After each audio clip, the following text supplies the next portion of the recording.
floor today, please be thinking of thought-provoking questions and or constructive comments that can benefit both the presenters and our audience. And with all of that being said, let's welcome Kim with Shabby to Chic.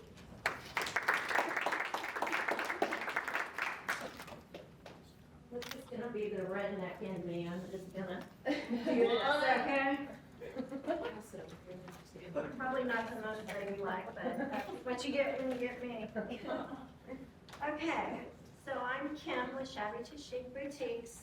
I'm gonna share a little bit with you why I started Shabby to Chic, but I think I gotta tell you a little history first, or a little prior knowledge. Before I started the business, I was in real estate. I actually know Ryan from real estate. I did that for about 10 years. I worked in, my office was in Noster. I sold in Sedalia, Warrensburg, and Sedalia. Like I said, I did that for 10 years. I met Steve, which is now my husband, and he's a farmer at Marshall Junction. With that being said, driving to Noster every day to be in the office just wasn't feasible, and I didn't want to start completely over doing a whole different service area. It's not easy at that time to get started in real estate. So I decided to take a job working at an insurance company in Concordia. It was a great job, nothing wrong with it, a great company. It's just the freedom you have when you sell real estate or your own boss is not the same as working for someone, sitting in a building where you really can't see outside. You didn't know if it was raining, you didn't know if it was snowing, and I worked in claims. So it just wasn't fulfilling for me. So keep that in mind. I did that, but back when I would do real estate, I would do a lot of continuing ed. And I went to a real estate presentation, and the gentleman encouraged us during that time to write your perfect life story. And I thought, well, this is kind of odd. But I was really into self-help, and when you're self-employed, you have to have goals. You have to be accountable.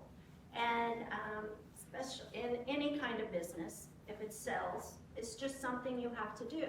So I remember this guy saying this, and I went home that night, and I wrote my perfect life story in this journal, and then I typed it up because I read it every day, and I believed it. I knew this was gonna happen.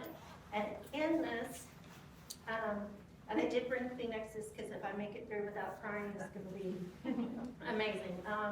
Talks about being successful in real estate, and that one day I would open a chic boutique.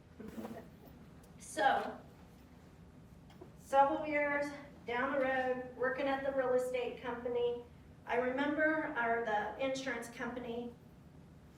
Does everybody know where Marshall Junction is? It's honestly not that far, okay? But after you lived in Sedalia, your life, most of your adult life, you had those conveniences. And we were going to something, and I thought, oh geez, I gotta run to Sedalia and get something to wear. These people have no place to shop out here. And if it's one thing you learn in business classes or in life, is if you have a solution, a problem, you need to find a solution. So you make a business, a solution to find, to solve the problem. So I kept thinking, how can I solve this problem? Well, I took those last few checks I had of real estate closings, still working my job, and I funneled that money into buying clothes and racks. I did the research, and I was like, I'm gonna make this work. So the 1st of July, well, at first I came up with the name, and of course, Shabby to Chic. I can be that shabby farm person with t-shirt, jeans, go out in the field, do whatever. Or I can be that chic person that looks like they have a 9-to-5 job. So, took the name, did all the research, and then July 2017, I booked my first event, had a Ford Explorer, loaded up the back of that Ford Explorer, 2 racks, couple tables and stuff that I had around the house, headed to Independence with my mother. It was a convention center there at a hotel. We unpacked all the stuff, hauled it all the way in, set it all up. Very surprisingly, it was wonderful.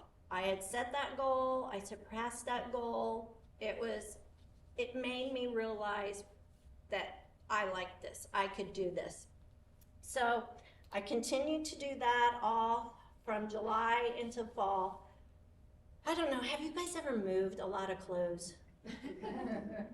Nothing is worse than loading it up.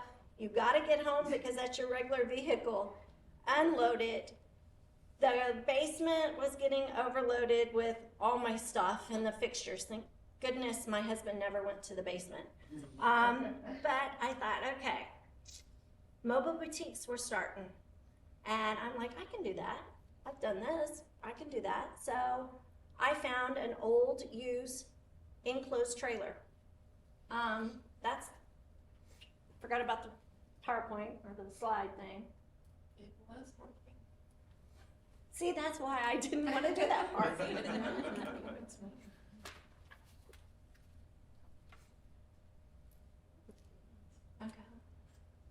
There we go. Okay, so this is the first pop-up. This was actually in that conference center. And then I bought like one of those little canopies, and let me tell you, nothing is worse than being out when it's pouring down rain with clothes and the wind blowing. But those, I think this actually was at Rye Oak down in Cole Camp. But that's how I got started. So then the next picture will be this crappy looking trailer. And I was very lucky. The farm crew had just tore down an old barn. So we took that old wood from that barn and the old metal. The metal was the roof. We found some old doors on an old house, put those together for a changing room. And that was the first mobile boutique. As you can tell, my colors are pink and turquoise and gold. I'll never forget the time I brought this home from Lee Summit. Chad wrapped it, and I pulled in the driveway, and Steve was sitting there, and he's like, "You can see you a mile away." I said, "Well, that's what you want. It's like a moving billboard. You know, it's like advertising everywhere." But this is what I did 3 times a month. Every weekend, I'd find a different festival, boutique to go to, or a pop-up, whatever, go to, and I usually stayed within about an hour. Sometimes I went further, but stayed within about an hour. And this is what I did up until April of that following year, 2018. That's when one day in the morning, and I don't know what was going on in Steve's life, that he presented this to me, and we were not married at that time. He's like, "Why don't you take this double E house?" It was a house he used to live in that he had rented to different people, and at that time it was empty. "Why don't you take that house and turn it into a clothing boutique and quit your job?" I'm like, who's gonna drive out here in the middle of nowhere and buy clothes? I didn't tell him that. I said, okay, well, I'll think about it. So a week later, I looked at him and I'm like, can we negotiate some terms? We did some negotiating, and I said, okay. Gave my notice, quit my insurance job, and opened what I call the double E, because it's off of I-70 at double E highway, just between Sweet Springs and Marshall Junction. You'll switch. This a little 1,100 square feet house. He got a lot of teasing about me painting those shutters pink and turquoise and pink, but it was pretty cool. It was pretty cool the way I started out. I think it just fit from where I started from. I grew up on a farm. It's got that whole shabby, chic look to it. I used a lot of just antique fixtures that I could find cheap to make them work. So I opened this July, a year later from starting. Opened this, did this throughout the summer, hired my first employee that fall. She was actually, her mother shopped with me. And so she would run it on the weekends while I did the trailer. We did this,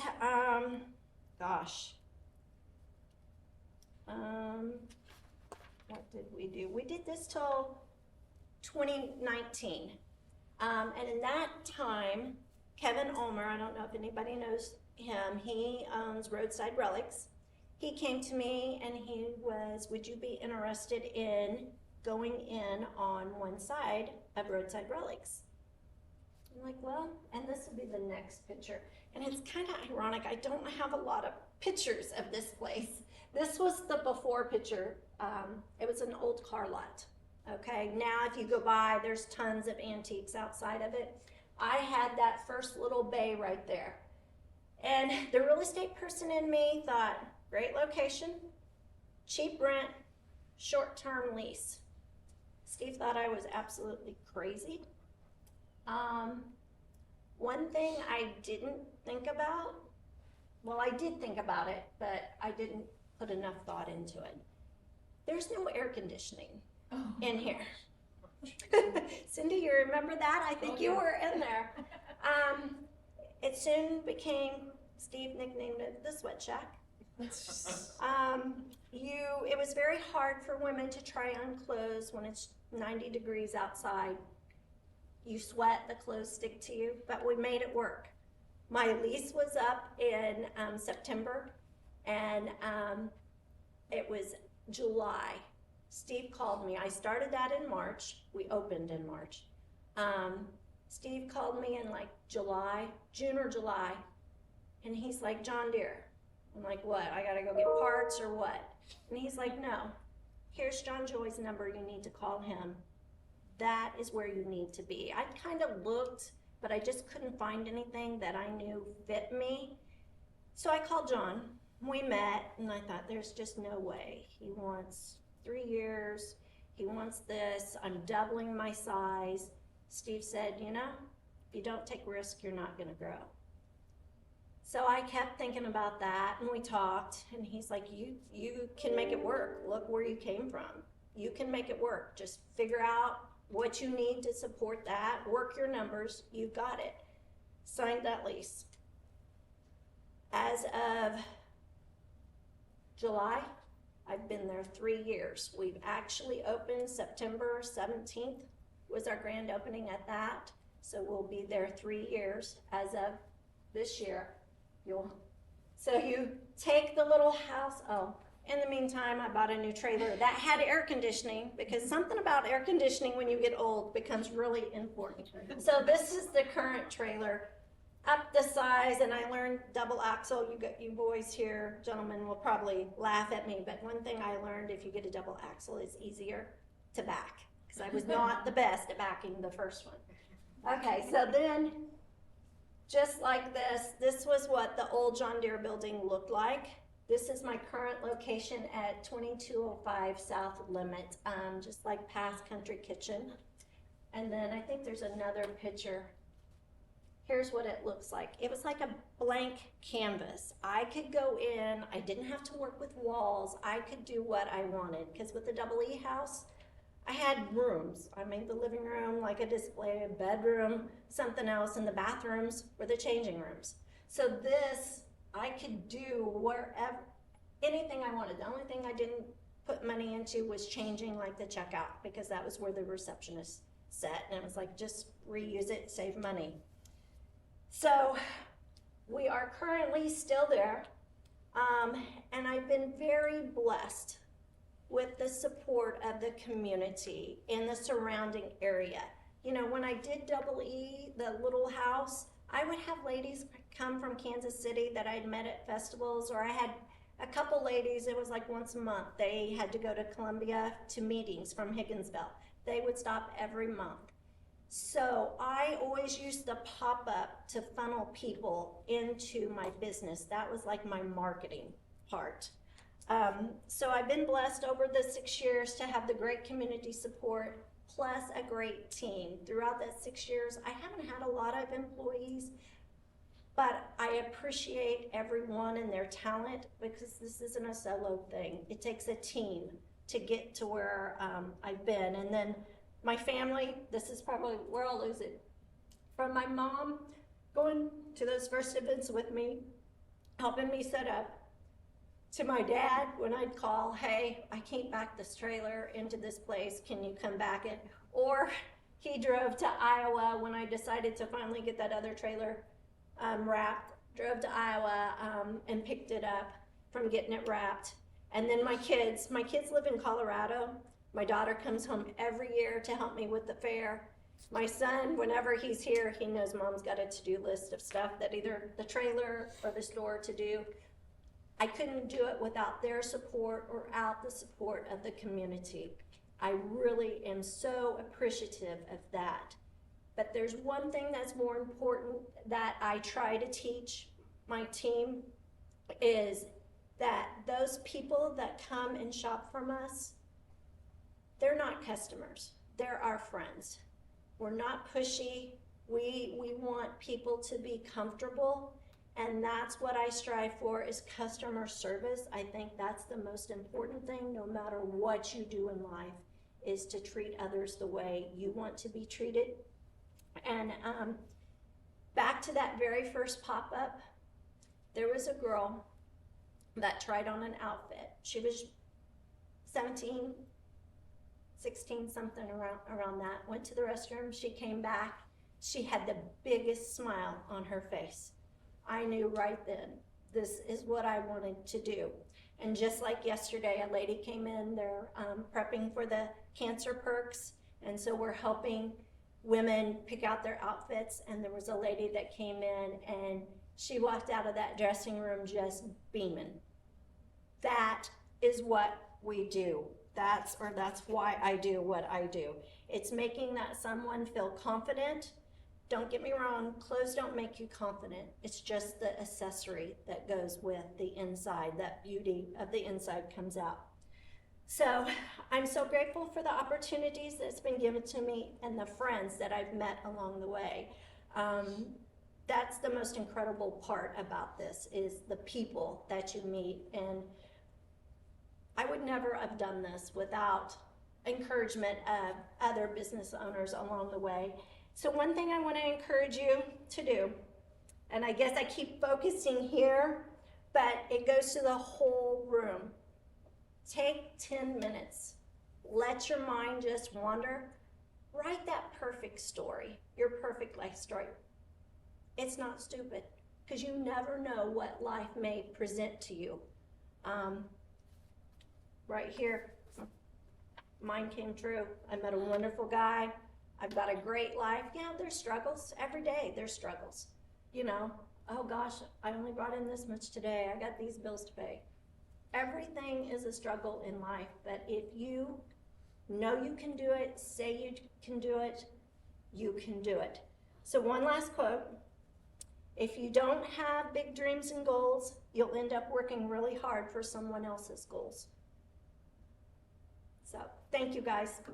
I think, did I get here on my picture? I lost that. I don't know where it is. Ah, there you go. There you go. So, And here you are. yeah, oh, this is my husband. This is Steve. He's my biggest cheerleader. Very modest, but he's a great mentor. All right, what questions do you guys have for Kim?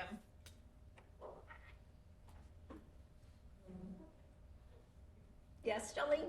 Do you think it's important to have like your support people? Would you have been able to do what you did if you didn't have somebody like Steve to? No. Without getting too carried away, I call Steve my Superman. I don't know if you noticed, but he's a paraplegic. That man is a farmer. He gets in a tractor, he gets in a bulldozer, he runs a big farm.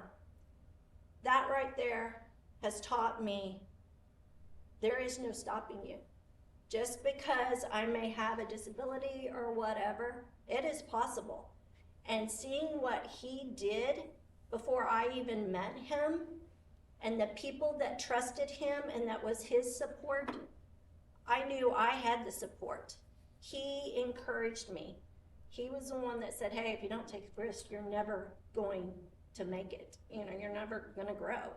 So yes, and you know, the family, the friends, you know, a call away. Hey, need somebody to work today. Can you cover me? So yeah, definitely. Gotta have that support system. Yes, ma'am. What do you think has been your biggest hurdle that you did not expect? For Social Shabby? media. Sorry. To you guys, that is like everything. And I've learned in the world today, it's so easy to get on Amazon and get that dress that I may need in 2 days. So to not think about being, oh, I got to do this try on and being silly and get over that whole fear of the whole phone thing, the social media. I mean, it is there. I mean, my parents are in their 80s and my mom will call and, oh, that was so cute. So it doesn't matter the age, everybody's on social media. And the whole marketing thing does not come easy. So this is one thing I've learned. If that's not your thing, hire somebody that is good, that is their thing. That's why we always have a couple younger people working, because they know how to do TikToks. I'm like, okay, how do I do this? And they'll just grab the phone and make it work. So yes, you definitely, that would be my biggest thing is social media. Anybody else? Yes, sir. Do you have plans for future growth? I do. I do have my goals. I have my dream board. Eventually, because Steve is a paraplegic, we do have some health issues that we deal with. So not that I foresee the storefront going away, but I do know as we both get older, I will have to make some kind of changes, whether it be I hire a manager full-time and I help more on that end with him, or to do a warehouse and go online. I don't want that because I lose the people to people, and that's what I thrive off of. But a lot of it just depends on economics. You know, like I said, Amazon, or, you know, I don't know about you, but I watch TikTok shop lives and the lives on the Facebook, and I order from other boutiques. It's so easy to do that. So 10 years, will we still have? So I don't know, but I know I have my dream board, and there is a Morton building on there. Now, whether that's gonna be for another piece of equipment for him, or me, my little boutique, I don't know. So, but yeah, that's kind of my vision. So, yes, Ryan? What's your biggest daily challenge? Biggest daily challenge? Trying to get through my to-do list. Time management. If you go back to that, because I've been really lucky. I get in a groove over the summer where I have my weekend people work more. And so I'm still in that transitioning period where they're gone. And so now I'm doing my store activities, but yet trying to get the social media stuff posted or the orders, you know. But that time management would probably be my biggest struggle. So being torn in so many areas. So. All righty, well, that's all we got. Thank you so much. No, Let's give it a round.